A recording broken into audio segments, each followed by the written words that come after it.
Elu on imelik, lähenevad 2008. aasta jõulud. Inimesed on näinud Reporteris lugu õnnetust Urmas Tammest, kes on elanud 2,5 aastat Tartu lähedal metsas Kileonnis. Ööpäeva ring võtsen väljas.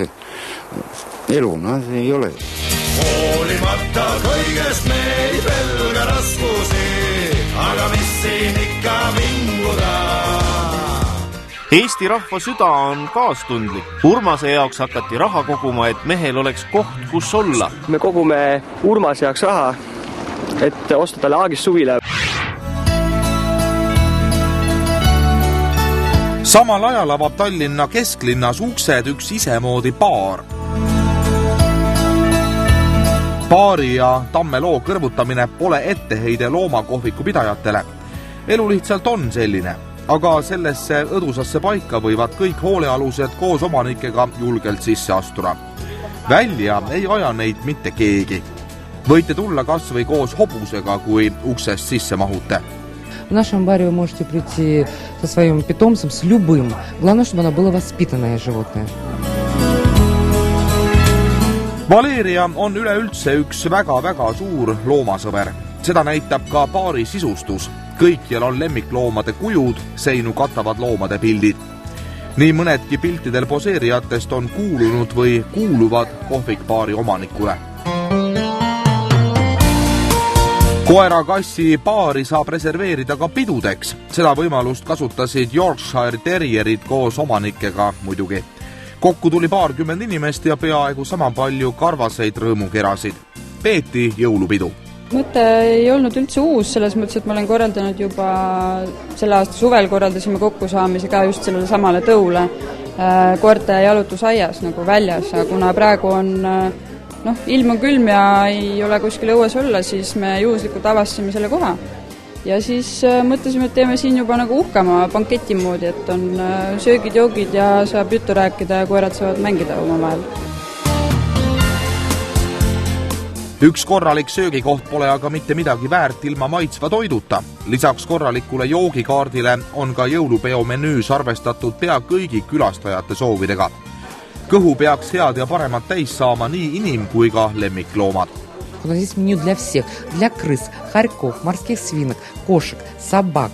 Единственное, у нас пока не для рептилий. Но я думаю, что если кто-то признам с рептилиями, мы придумаем меню для них. Koerte jõulupidu hakkas pihta tutvustamisega. Pole midagi öelda, aga uhketele kutsadele on ka uhked nimed pandud. Nufella, Chiquita, Jerry Low ja Lord. No kõik ei jõuagi ette lugeda, sest keel läheks sõlme. Aga need olid alles hüüdnimed.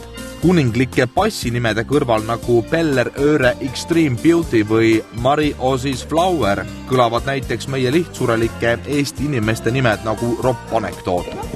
Tema on Sessi. Saab vasta 4-aastaseks. Mina olen Kristjan, tema on Veronika ja see meie äkki Lord. Ta saab homme 10-kuuseks. Ta ei püsi üldse paigal. Pärast ametliku osa lõppu võiski pidu alata. Kutsad tegid tutvust ja igaüks näitas seda, mis tal just paremini välja tuli. Näiteks selle pisikese Melodi arust on just tema Baltimaade parim tantsija ja tantsud tähtedega oleks ta kindlasti ära võitnud. Paraku tegid korraldajad andestamatu vea ja unustasid ta kutsuda.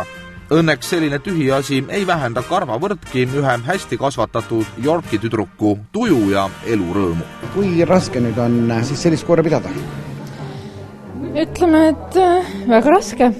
No sööme niimoodi, et ega tal iga krõbin ei meeldi ja siis tal on vaja konservi ja kana on ta lemmik. Et ikka tuleb vaadata, et mis anda, et krõbinad on nagu eriti, et võid neid ise süüa, kui tahad. Selle riietamisega on tegu nüüd naiste poolt välja mõeldud veidrusega ja et need on pool topakad, et piinavad loomasid, et kuidas sellele vastata siis? No ma ütlen, et selle tõu puhul ja üldse mingi väiksema tõu puhul oleks looma piinamine see, kui ta ilma riieteta külma ilmaga õue viia, sest neil puudub aluskarv ja neil on lihtsalt külm ja neil on vaja riideid selleks, et õues käia. Kui naiste puhul on selline ninnu nännutamine ja hilpude ning soengutega sehkendamine igati normaalne tegevus, siis meeste vaatenurk elule on väheke teine. Räägitakse niisugune peibede moeröögatus, aga et nüüd mees roosas, koer süles, samasugune väite, et juhtus niimoodi, et elukaaslasega mõtlesime, et peaks nagu koera võtma, aga midagi suurt nagu ei taha, et 2-toaline korter, et kass nagu ei meeldi ja... Et sisuliselt ei maksa nagu midagi imestada, kui mehed hakkavad ridikülidega ringi käima ja jorgid vahtavad välja. No päris ma arvan, et nii ei ole, et selle jätaks elukaaslasele jaoks, et aga noh, rihma otsas nagu õues käin ikka, et selles pole nagu hullu midagi, et... Kuidas mees hakkama saab nii õrna olevusega? Hästi. Suurepäraselt. Igale peole satub aga alati ka selliseid isaseid, kes tulevad ainult ühe kindla mõttega. Nende ainus eesmärk on mõne sulni prelnaga ühte heita. Paraku on aga see noor Don Juan nüüd küll valel teel.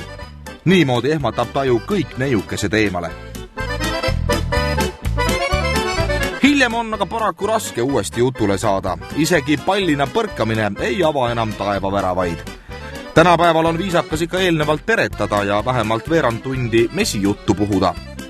Aga jah, eks peremees peab koerahärrale elutarkust alles õpetama.